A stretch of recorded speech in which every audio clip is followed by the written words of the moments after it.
சொர்க்கம் என்பது நமக்கு சுத்தம் உள்ள வீடுதான்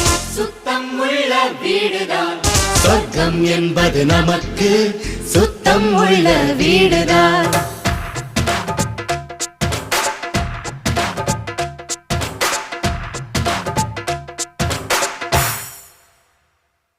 சொர்க்கம் என்பது நமக்கு சுத்தம் உள்ள வீடுதான் சுத்தம் என்பதை மறந்தால் நாடும் குப்பை மேடுதான் சொர்க்கம் என்பது நமக்கு சுத்தம் உள்ள வீடுதான் சுத்தம் என்பதை மறந்தால்